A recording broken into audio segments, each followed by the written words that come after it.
Sentuh level 3.500 untuk pertama kalinya dan tercatat sebagai rekor tertinggi sepanjang masa. Lalu kemudian dia turun sampai kurang lebih 3315 untuk saat ini. Kalau tadi malam cuma turun sampai 3360-an. Kira-kira apakah ini menjadi pertanda bahwa akhir dari siklus kenaikan ataupun rally yang sangat impresif terhadap emas sudah terjadi dan saatnya kita jual besar-besaran atau hanya jual temporary? Ini dia ulasannya. Oke, kalau teman-teman ingat dengan ulasan kemarin, kita sempat singgung kaitannya dengan pergerakan dari US Treasury dan juga dolar ya.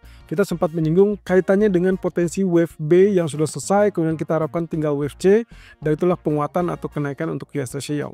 Nah, kemudian juga jangan lupakan bahwa kondisinya adalah ini kaitannya dengan safe haven kemarin. Jadi karena dia naik sendirian, sementara dolarnya turun, berarti kita asumsikan safe haven masih cukup kuat.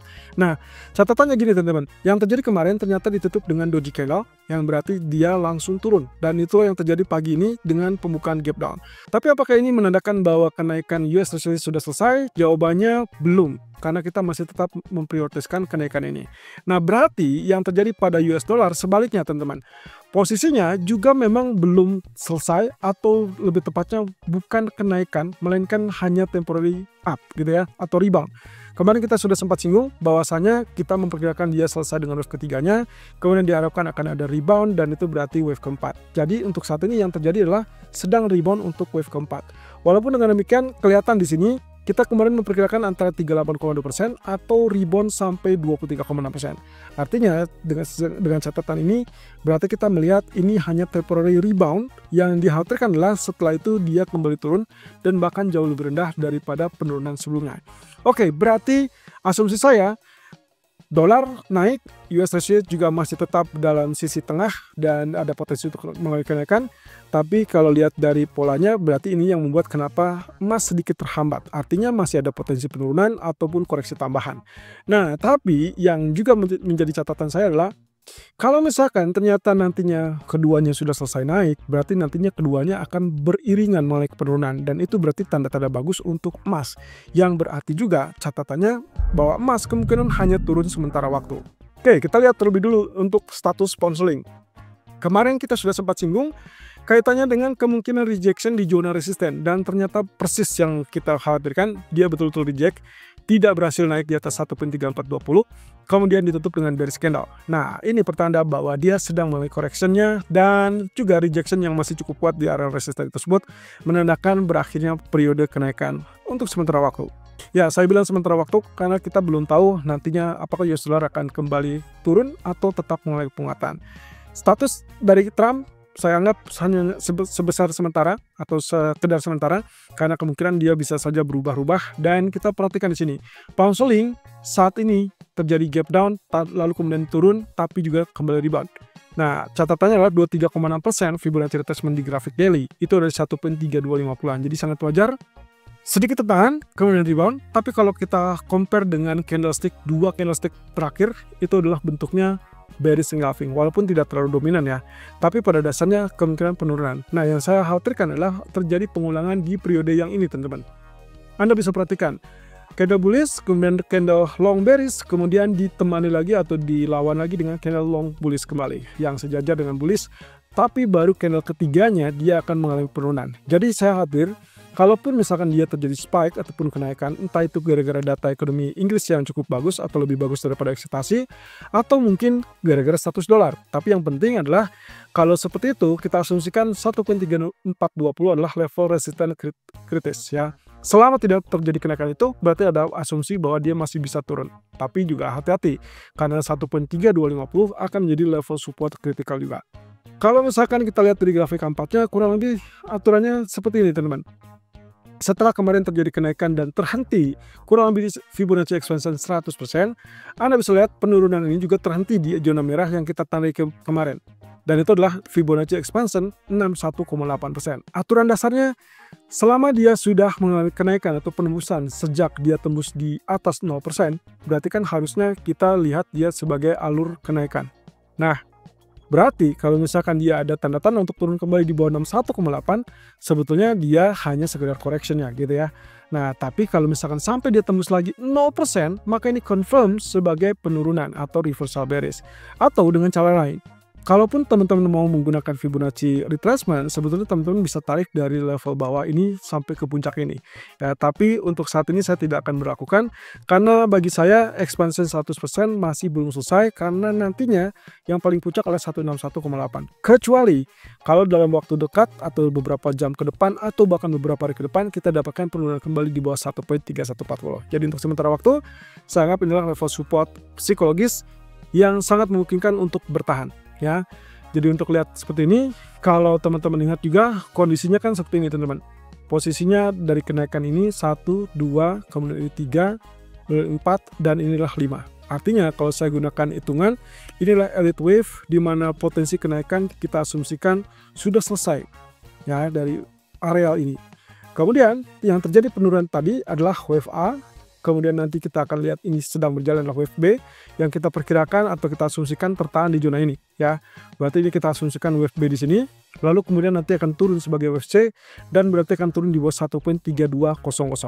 Nah, berarti target saya adalah 1.3140 ini. Tapi dengan catatan teman-teman, kondisi penurunan ini kemungkinan tidak akan berjalan dalam waktu 1 hari, melainkan kita butuh konfirmasi 2 atau 3 hari. Kenapa?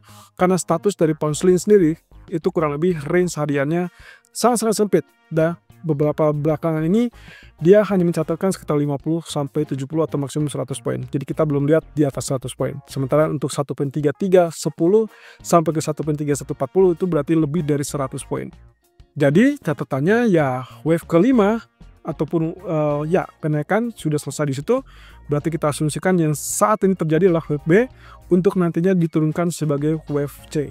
So sell masih tetap kita dominan. Apalagi kita asumsikan bahwa dolar masih tetap kuat dan rumor ataupun terkait dengan sikap dari Trump itu masih tetap dominan. Nah, kaitannya dengan crude oil, kemarin kita juga sudah sempat jelaskan, tapi kemudian dia berbalik ya. Oke, pembalikan ini apakah dia konsisten atau tidak, ini akan bergantung kepada level $65 dan itu kebetulan adalah 61,8% dari Fibonacci retracement. Ingat catatannya, aturan teknisnya adalah selama dia tidak naik di atas 61,8%, berarti tren utama dia adalah masih tetap dalam jalur penurunan. Itulah sebabnya kenapa hari ini kami rekomendasinya tetap sell. Tapi ini akan berubah kalau misalkan terjadi penembusan di atas 65. Nah, ini terlihat jelas kalau lihat dari grafik keempatnya. Posisinya seperti demikian. Kita asumsikan kenaikan ini adalah sebagai simbol dari rising wedge. Kemudian kalau saya hitung berarti 1, 2, kemudian ini 3, kemudian ini adalah 4. Maka kenaikan yang saat ini terjadi adalah wave ke-5. Kalau hitungan kita tepat dan resisten kita pas di situ, maka seharusnya saya bukan incar buy, tapi melainkan mulailah incar sell. Dengan asumsi rising wedge sudah confirm, kemudian dia turun dan secara bertahap dia tembus di bawah level support trendline lagi. Nah, artinya di sini saya masih tetap memegang fundamental yang paling besarnya, yang paling mendasari adalah lemahnya permintaan, kemudian yang kedua adalah target ataupun program keputusan dari OPEC sendiri yang sudah mulai memompa produksi. Jadi produksi yang melimpah versus dengan melemahnya permintaan, harusnya secara fundamental dasar kita masih tetap dalam jalur penurunan. Nah, jadi sell masih oke, tapi ini akan berubah kalau ternyata katakanlah betul-betul terjadi pertemuan antara Amerika dan China, kemudian sepakat untuk menghapus secara keseluruhan tarif 145% untuk China, bukan hanya dikurangi atau bukan hanya dipotong ya, tapi melainkan harus dihilangkan. Kalau itu yang terjadi, barulah kita akan dapat kenaikan ini. Nah, itu berarti saatnya Anda ubah strategi menjadi buy. Tapi kalau misalkan hanya sekedar dikurangi, kemudian China pun masih ada ketidaksepakatan, saya rasa yang akan terjadi adalah murni kita akan kembali tetap mendapatkan penurunan dari crude oil. Nah, terakhir kalau lihat dari status gold, oke, tentunya saya ingatkan kembali. Kemarin kurang lebih jalurnya seperti ini teman-teman. Ini adalah jalur kenaikan kita yang memang sudah sempat terjadi beberapa waktu terakhir ya. Kemudian kita anggap ini adalah wave ketiganya di sini. Ini kita ambil tren besar ya. Kemudian berarti kalau kita pakai hitungan yang secara mendasar di sini adalah 1, 2, 3, 4 dan 5 ya. Artinya kalau terjadi penurunan sejak kemarin dan juga meluncur deras di bawah trendline, Anda bisa perhatikan di sini kondisinya kemarin tembus di bawah trendline. Nah, berarti kalau setelah selesai wave 5, Anda bayangkan penurunan yang terakhir di sini termasuk include dengan gap tadi pagi, gap down, berarti kita asumsikan inilah sebagai wave A.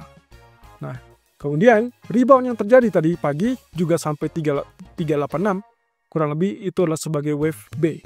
Sehingga saat ini terjadi penurunan sampai 308 atau bahkan sekarang ini rebound ke 3316 itulah sebagai wave C. Di mana wave C tersebut biasanya turun di bawah wave A. Kalau wave A itu tertahan di 3315, berarti seharusnya kita akan dapatkan wave C tersebut di bawah 3300 dan 3308 adalah bukan penurunan terakhir. Bisa saja koreksinya masih tetap berlanjut 3285 atau 3283 atau bahkan ke 3245. Bagi saya, target yang paling potensial dari wave C itu masih bisa tercapai di areal ini. Nah, catatannya teman-teman, apakah areal penurunan di areal 3285 ataupun 3245 adalah terakhir? Bisa ya, bisa tidak. Karena bisa saja wave C itu sampai ke teritori 3193 ataupun 3160-an. Tapi untuk saat ini, saya melihat yang paling prospektif sebagai pola demand atau areal demand atau areal support yang kuat adalah 3245 dan 3285. Nah, mengingat hal tersebut, ingat bahwasanya kondisi ini koreksi jangka pendek. Kemudian kalau kita perhatikan dari RSI sudah mendekati ke area oversold kembali.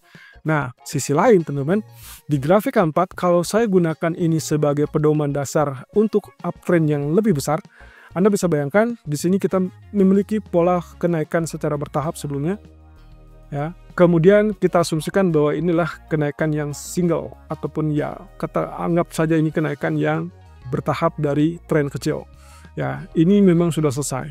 Tapi yang kita maksud di sini bahwa kenaikan ini adalah bagian dari wave 1. Di mana wave keduanya itu adalah di zona yang ini, teman-teman. Posisinya ini wave kedua, ini adalah yang ketiga. Lalu kemudian ini yang terjadi adalah wave keempat. Artinya, kembali lagi teman-teman, kondisinya adalah ini wave kedua, saya gunakan tanda kurung. Kemudian yang terakhir kemarin kenaikan sampai level 3500 adalah wave ketiga. Maka yang saat ini terjadi adalah kemungkinan potensi adalah dari wave keempat. Ya, oleh karenanya penurunan diasumsikan akan terbatas di 3297 atau paling jauh adalah 3235. Tapi kalau kita ikutin aturan yang ideal, biasanya dia akan tertahan di 38,2% atau mungkin di tengah-tengahnya. Makanya tadi di grafik K1 kita anjurkan 3285 atau 83 atau bahkan 3245. Nah, artinya nanti kita akan ada harapan di sini untuk kembali bangkit kembali dengan kenaikan dan itu diasumsikan sebagai wave ke-5. Artinya dalam hal ini catatannya adalah penurunan hanya bersifat sementara.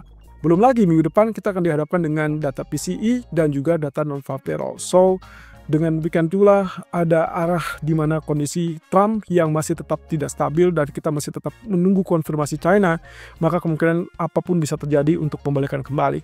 Termasuk di grafik daily yang bisa saja menjadi inverse kembali.